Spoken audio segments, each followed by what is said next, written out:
আসসালামু আলাইকুম সম্মানিত দর্শক। আজকে আমরা যে বিষয়টা আলোচনা করব ইরান যুক্তরাষ্ট্র যে যুদ্ধ চলমান, এই যুদ্ধ বন্ধ করার জন্য পাকিস্তান মধ্যস্থতা করতেছে, এটা আমরা সবাই জানি। এখন এই যুদ্ধ বন্ধ করার জন্য পাকিস্তান তার পাশে বা তার সহযোগী হিসাবে বা একজন শক্ত গ্রাউন্ডার হিসেবে চীনকে পাশে চাচ্ছে বা চীনকে এই যুদ্ধ মধ্যস্থতা করতে নিতে চাচ্ছে। এখন এই যুদ্ধ যদি চীন যদি মধ্যস্থতা করে, তাহলে চীনের মধ্যস্থতা যদি এই যুদ্ধ বন্ধ হয় বা যুক্তরাষ্ট্র যদি সেই বিষয়টা মেনে নেয়, তাহলে যুক্তরাষ্ট্রের যে প্রভাব বিশ্বে বা যুক্তরাষ্ট্রের নেতৃত্বের যে প্রভাব বিশ্বে রয়েছে, সেই প্রভাবটা কি খর্ব হবে কিনা, নাকি এখান থেকে যে যুক্তরাষ্ট্রের যেই আপনার সুপার পাওয়ার বা যুক্তরাষ্ট্রের যে বিশ্বের মাতাব্বরী, সেই মাতাব্বরী এখান থেকেই হ্রাস পেতে থাকবে। এই বিষয়গুলোর সম্ভাবনা নিয়ে আমরা আলোচনা করব এবং এর সাথে অন্যান্য বিষয়গুলো আলোচনা করব। আশা করি আপনারা সম্পূর্ণ ভিডিওটা দেখবেন এবং আপনাদের মূল্যবান মতামত কমেন্ট বক্সে লিখে জানাবেন। চলুন শুরু করা যাক। সম্মানিত দর্শক, আপনারা জানেন যে ইউক্রেন রাশিয়ার যুদ্ধ একদিকে চলমান, অন্যদিকে এই যে ইরান এবং যুক্তরাষ্ট্রের যে যুদ্ধ, সেই যুদ্ধে বিশ্বের যে ভয়াবহ অবস্থা, বিশেষ করে বিশ্বের যে জ্বালানি সংকট, সেই জ্বালানি সংকট মোকাবেলা করতে বিশ্বের বিভিন্ন দেশ হিমশিম খাচ্ছে। এখন সেই যুদ্ধে বিশেষ করে হরমুজ প্রণালীটা যখন বন্ধ, সেই হরমুজ প্রণালী খুলে দেওয়ার জন্য বা খোলার জন্য বা হরমুজ প্রণালী ইরানের দখলমুক্ত করার জন্য মার্কিন প্রেসিডেন্ট ডোনাল্ড ট্রাম্প একের পর এক আলটিমেটাম দিচ্ছেন, একের পর এক হুমকি দিচ্ছেন, এটা আমরা দেখছি। কিন্তু সেই হুমকিতে যেন আদতে কাজ হচ্ছে না, সেটাও আমরা লক্ষ্য করতে পারছি। এখন তিনি বলতেছেন, এই আজকে আমি মানে হুমকি দিল, তিনি মনে করেন বলল যে আগামী 25 দিনের ভিতরে হরমুজ প্রণালী খুলে না দিলে আমি এখানে শেষ করে দেব, ইরানের জ্বালানি স্থাপনা শেষ করে দেব, ইরানের অমুক কিছু শেষ করে দেব, পানির সাপ্লাই লাইন ধ্বংস করে দেবো, এরকম হুমকি দিচ্ছে। আবার সেদিন যখন ইরান ওই টার্গেটের দিন যখন ইরান ওই যে হরমুজ প্রণালী খুলে না দেয়, তখন ট্রাম্প আরও 5 দিন পিছায় এরকম হুমকি দিচ্ছে। এরকম করতে করতে এই হরমুজ প্রণালী খুলে দেওয়ার জন্য ইরানকে সর্বশেষ আরও আপনার 7 তারিখ পর্যন্ত, এপ্রিল মাসের 7 তারিখ পর্যন্ত আলটিমেটাম দেওয়া আছে। এখন এই সময়ের ভিতরে ইরান হরমুজ প্রণালী খুলে দিবে কিনা সেটা হয়তো তখন দেখা যাবে, কিন্তু ট্রাম্পের এই হুমকিতে যেন কাজ হচ্ছে না সেটা বোঝা যায়। অন্যদিকে আমরা যদি ইসরায়েলের অবস্থা দেখি, ইসরায়েল কিন্তু লেবাননের দক্ষিণ লেবাননের একটা অংশ দখল করে নিয়েছে। যেই অংশটা আসলে হিজবুল্লাহ নিয়ন্ত্রণ করত, হিজবুল্লাহর অধীনে ছিল, সেই অংশটা নিয়ন্ত্রণ করে ইসরায়েল দখল করে নিয়েছে। তবে ইসরায়েল দখল করে নেওয়ার পর ইসরায়েল কি আসলে সেটা কতদিন দখল করে রাখতে পারবে, সেটা এখন দেখার বিষয়। তবে ইসরায়েলের যে সম্প্রসারণবাদ নীতি, সেই নীতি অনুযায়ী ইসরায়েল কিন্তু প্রায়শই যে কোনো যুদ্ধের সময় বিভিন্ন অজুহাতে অন্য দেশের ভূখণ্ড দখল করে। তার যে গ্রেটার ইসরায়েল প্রতিষ্ঠা করার স্বপ্ন, সে গ্রেটার ইসরায়েল প্রতিষ্ঠা করার স্বপ্ন হিসেবে বা তাদের যেই আপনার গ্রেটার ইসরায়েলের যে স্বপ্ন, সেই স্বপ্ন অনুযায়ী তারা কিন্তু বিশ্বের বলতে ওই যে তার আশেপাশের বিভিন্ন দেশ থেকে কিন্তু ভূমি দখল করার কিন্তু একটা পরিকল্পনা তাদের রয়েছে। তাই ইসরায়েল যে কোনো সময়ে দেখবেন যুদ্ধ বাজলে সে ভূমি দখল করার জন্য চেষ্টা করে। এখানে দেখেন যে এই যুদ্ধ মার্কিন প্রেসিডেন্ট ডোনাল্ড ট্রাম্প, তার লক্ষ্য অন্য, ইরানের যে রেজিম চেঞ্জ। এখন ইসরায়েলের সেই লক্ষ্য থাকার পরও ইসরায়েল করতেছে কি, আপনার এই যে ভূমি দখল করে নিতেছে। এখন লেবাননের এই ভূমি সে দখল করেছে। তবে একটা বিষয় সেখানে লক্ষণীয়, লেবাননে কিন্তু শান্তিরক্ষী অর্থাৎ আন্তর্জাতিক যে শান্তিরক্ষী বাহিনী বা জাতিসংঘের অধীনে যে শান্তিরক্ষী বাহিনী রয়েছে, সে শান্তিরক্ষী বাহিনীর উপরে হামলা হয়েছে। এখন এই হামলাটা কে করেছে সে বিষয়ে নিশ্চিত না। তবে এখানে একটা বিষয় লক্ষণীয়, যে বিভিন্ন দেশ, বিশেষ করে ফ্রান্স, এই যে শান্তিরক্ষী বাহিনীর নেতৃত্বটা যেই দেশটা দেয়, বিশেষ করে ফ্রান্স, যারা এই বিষয়টা দেখভাল করে আর কি।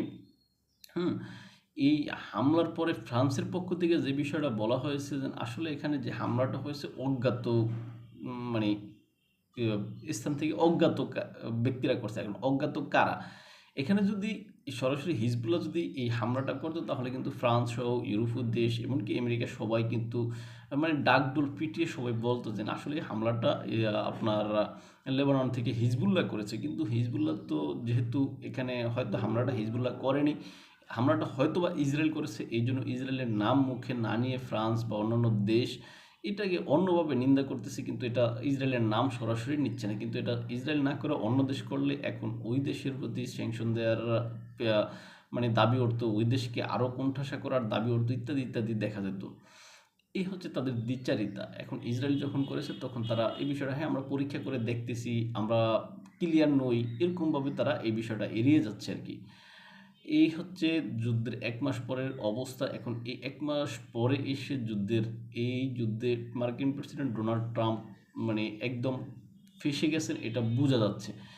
এখন মার্কিন প্রেসিডেন্ট এই যুদ্ধে যেটা করতেছেন, তিনি এই যুদ্ধে তার যে স্থূল সেনা নিয়ে আসতেছেন। এখন এই স্থূল সেনা, বিশেষ করে ওই এক্সপার্ট মেরিন সৈন্য যারা মানে উভয় ক্ষেত্রে যুদ্ধ করতে পারে, সমুদ্রে এবং স্থলে, হ্যাঁ তাদের বা আকাশপথে সব ক্ষেত্রে যাদের যুদ্ধের অভিজ্ঞতা রয়েছে, এই সমস্ত তার এক্সপার্ট সেই সৈন্যদেরকে নিয়ে আসতেছেন। এখন এই সৈন্যদেরকে নিয়ে আসার জন্য বা নিয়ে এসে তিনি প্রায় 15,000-এর বেশি সৈন্য তিনি এখানে নিয়ে আসতেছেন। এখন এই সৈন্যদেরকে এনে তিনি যেন এখান থেকে কোনো অভিযান পরিচালনা না করে যাবেন না, এটা মনে হয়। কেননা আপনারা জানেন, মার্কিন প্রেসিডেন্ট ডোনাল্ড ট্রাম্প যখন এই অঞ্চলে তাদের যুদ্ধ বিমান, তাদের বিমানবাহী রণতরী, তাদের যেই অস্ত্রশস্ত্র সব কিছু যখন নিয়ে আসছিল, তখন ট্রাম্প তখনও বলেছিলেন যে আমরা এখানে যুদ্ধ না করার সম্ভাবনাই আছে, আমরা এখানে আলোচনা করতেছি। তারপর আলোচনার মাঝে দেখা গেল গত 28শে ফেব্রুয়ারি ইরানের উপরে যে হামলা পরিচালনা করলো, হামলাতে ইরানের সর্বোচ্চ ধর্মীয় নেতা আয়াতুল্লাহ আলী খামেনি সহ ডজন খানেক বা ডজনেরও বেশি, প্রায় 25 জনের মতো আপনার শীর্ষ নেতৃবৃন্দ মারা গেল বা সামরিক নেতৃবৃন্দ মারা গেল, এটা আমরা দেখেছি। এখন সেই যুক্তরাষ্ট্র এখন বলতেছে তারা এখানে ইরানের উপরে স্থল অভিযান পরিচালনা করবে না। আবার কেউ কেউ বলতেছেন যে ইরানের দ্বীপ দখল করে নেবে। তবে এটা যদি আমরা মানে এটা যদিও আলোচনায় বা মিডিয়াতে সব জায়গায় এই বিষয়টা রয়েছে যে ইরানের দ্বীপ দখল করার জন্য, হ্যাঁ এখানে যুক্তরাষ্ট্র যে তাদের সৈন্য নিয়ে আসতেছে। এখন যুক্তরাষ্ট্র দ্বীপের বিষয়ে হয়তো হাইলাইট করতেছে, কিন্তু আসলে যুক্তরাষ্ট্র বা ট্রাম্প যে বিষয়টা আপনার এখানে নিয়ে মানে বলেন এক, কিন্তু তিনি করেন আরেক, এটা আমরা সবসময় দেখেছি। কেননা ট্রাম্প আলোচনার মাঝেও যখন হামলা করেন, তখন তিনি যেন এই দ্বীপের হুমকি দিয়ে বা দ্বীপ দখলের হুমকি দিয়ে তিনি যেন অন্য কোনো জায়গায় আঘাত করবেন না বা অন্য কোনো জায়গাকে তিনি টার্গেট করবেন না, এটা কিন্তু আসলে বোঝা যায় না। মানে এটাকে অস্বীকার করা যায় না আর কি।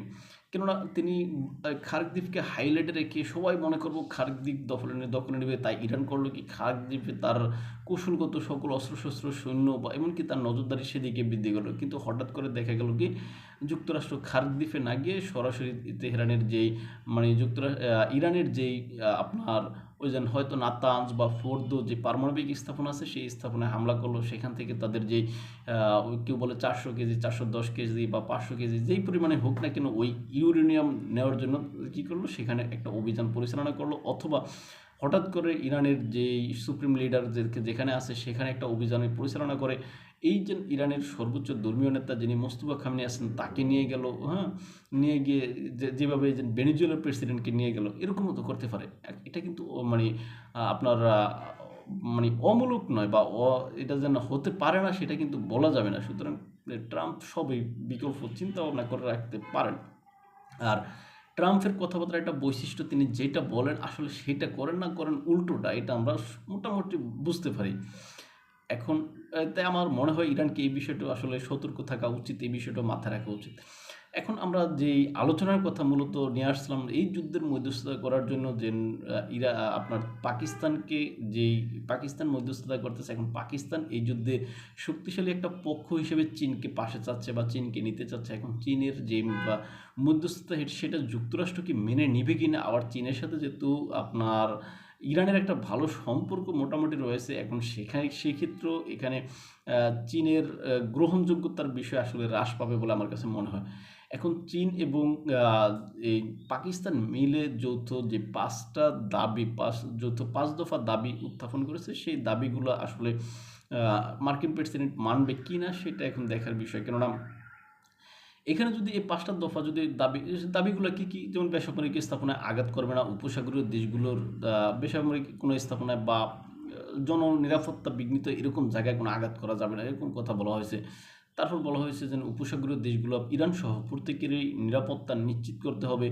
তারপর বলা হয়েছে আপনার যে এই অঞ্চলে স্থায়ী শান্তি প্রতিষ্ঠা করতে হবে এবং হরমুজ প্রণালীকে অবমুক্ত করে দিতে হবে বৈশ্বিক নিরাপত্তার জন্য। তারপর আরেকটা বলা হয়েছে যে জাতিসংঘের যে চার্টার বা যে দলিল রয়েছে সেই দলিল অনুযায়ী এই যুদ্ধের একটা সমাধান করতে হবে, এরকম কথাবার্তা রয়েছে 5টা দাবি।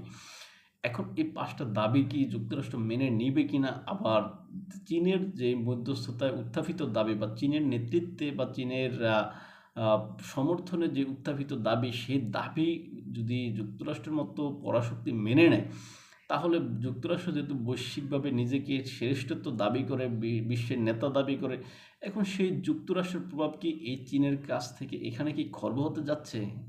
এটা কিন্তু আসলে একটা প্রশ্ন সবার ভিতরে থাকে। এখন যুক্তরাষ্ট্রের প্রভাব যদি তাহলে খর্ব হয়, তাহলে সেই নেতৃত্বে আসতেছে কে? চীন নাকি রাশিয়া? কেননা রাশিয়া যেন বর্তমানে ইউক্রেন যুদ্ধে যেই চোরাবালিতে আটকে আছে, যুক্তরাষ্ট্র ইরান যুদ্ধের চোরাবালিতে আটকে গেছে বলা যায়। এমনকি যুক্তরাষ্ট্রের যেই অর্থ সংকটের বিষয়টাও যেরকম সামনে আসতেছে, যেভাবে অর্থনৈতিক সংকটের বিষয়টা, এখন সেই হিসাব করতে গেলে বিশ্বের নেতৃত্ব দেওয়ার যোগ্য হিসেবে অনেকেই চীনকে মনে করেন। এখন এই ইরান যুদ্ধের মাধ্যমে কি যুক্তরাষ্ট্রের যে বিশ্বের যে প্রভাব বা বিশ্বের যে নেতৃত্ব, সেই নেতৃত্ব কি নেতৃত্বের প্রভাব কি খর্ব হতে যাচ্ছে কিনা, এই প্রশ্ন এখানে রেখে আমি শেষ করলাম। ভালো থাকবেন সবাই, দেখা হবে অন্য কোনো ভিডিওতে অন্য কোনো বিষয়ে। আমাদের যদি আপনারা ফলো করতে চান, তাহলে ইউটিউব এবং ফেসবুকে স্বপ্নচারের কথা নামে, ইনস্টাগ্রাম ও টিকটকে এনাদের দেখতে পারেন। আল্লাহ হাফেজ।